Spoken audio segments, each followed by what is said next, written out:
क्षण तक फड़फड़ाया और फिर जमीन पर गिर पड़ा।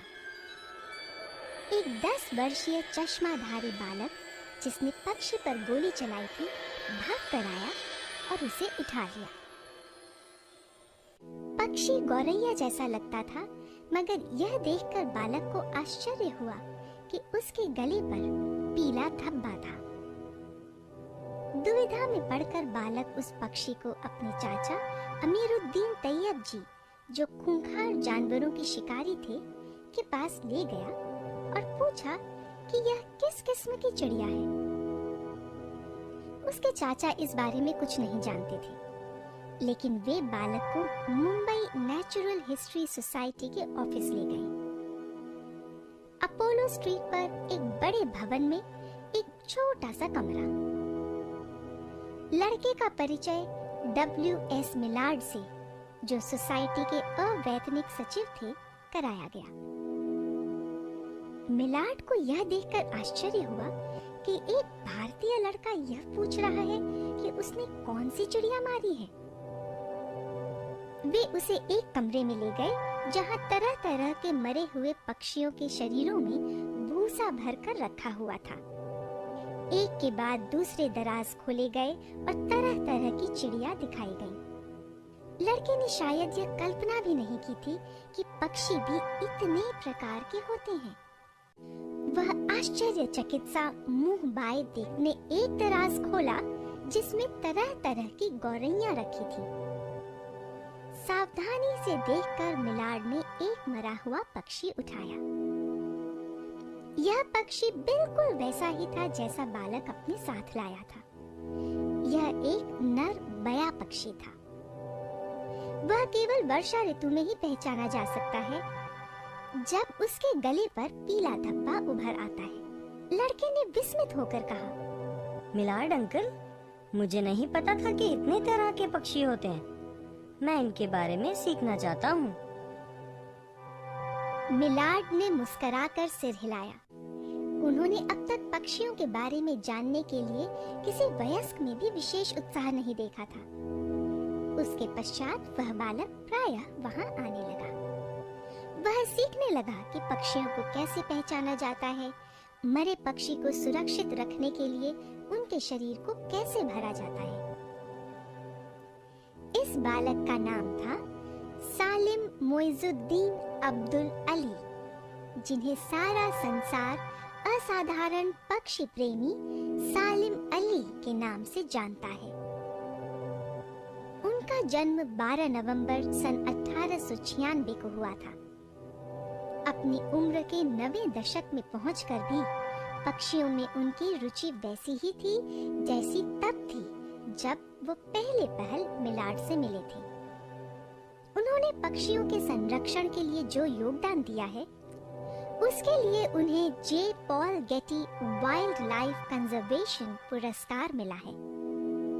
उन्हें कई राष्ट्रीय सम्मान और पुरस्कार भी मिल चुकी हैं। सालिम अली के पास किसी विश्वविद्यालय की डिग्री नहीं है। यद्यपि उन्होंने कॉलेज में प्रवेश लिया था, मगर बीजगणित और लघु गणक से डरकर पढ़ाई छोड़कर भाग खड़े हुए। वे अपने भाई की वुल्फ्राम माइनिंग में मदद करने बर्मा चले गए, लेकिन यहाँ भी वे असफल रहे। वे बर्मा के जंगलों में वुल्फ्राम के बदले पक्षियों की खोज करने लगे। घर लौटने पर उन्होंने प्राणी शास्त्र में एक कोर्स कर लिया और मुंबई नेचुरल हिस्ट्री सोसाइटी के अजायब घर में गाइड नियुक्त हो गए। वे पक्षियों की चमड़ी उतारने और उन्हें भरने का उच्च प्रशिक्षण लेने के लिए जर्मनी भी गए। एक वर्ष बाद लौटने पर उन्होंने पाया कि उनकी नौकरी चली गई। कमी के कारण उनकी अनुपस्थिति में उनका पद ही समाप्त कर दिया गया था। सालिम अली विवाहित थे और काम की सख्त जरूरत थी, लेकिन उन्हें ज्यादा से ज्यादा क्लर्क का काम मिलने की उम्मीद थी और उसके बाद उन्हें अपने मन चाहे काम बर्ड वॉचिंग के लिए अधिक समय नहीं मिल सकता था। सौभाग्य से उनकी पत्नी की कुछ निजी आय थी, जिससे उन्हें बहुत सहारा मिला।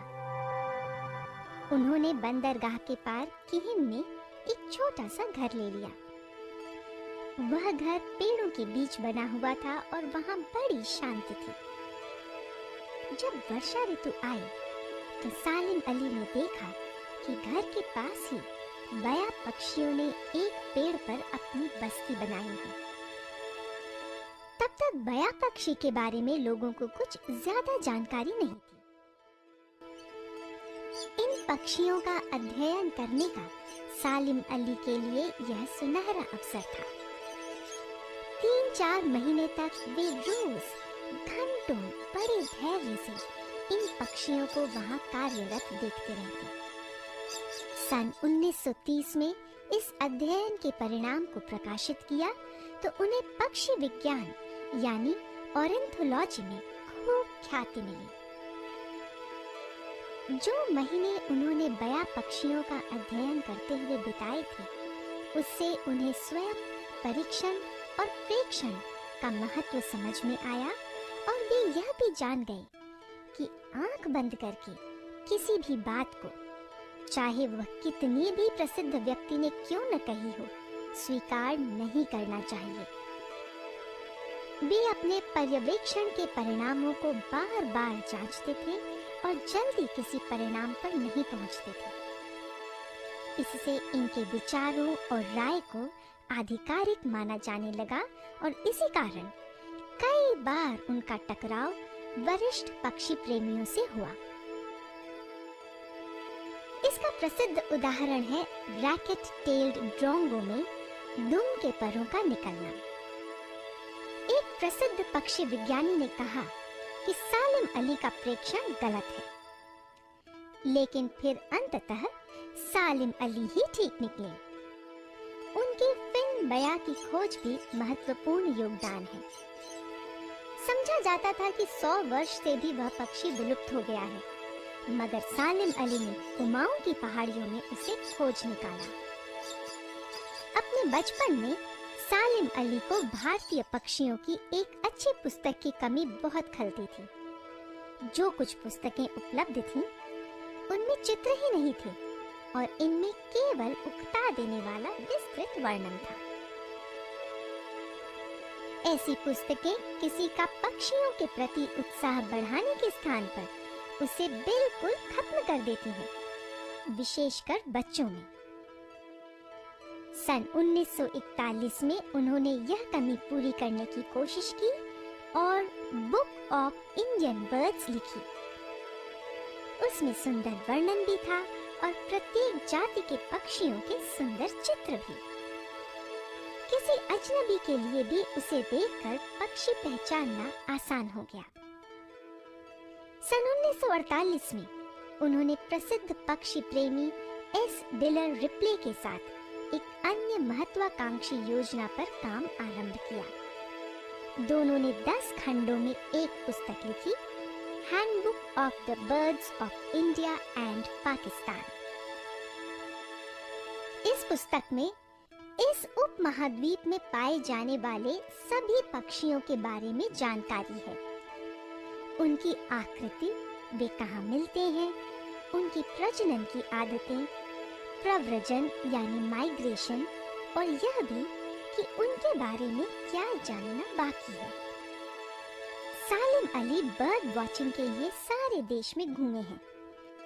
कहा जाता है कि देश का ऐसा कोई कोना नहीं जहां उन्होंने अपने रबड़ के भारी जूतों के चिन्ह न छोड़े हों। सन 1987 में सालिम अली की मृत्यु हो गई।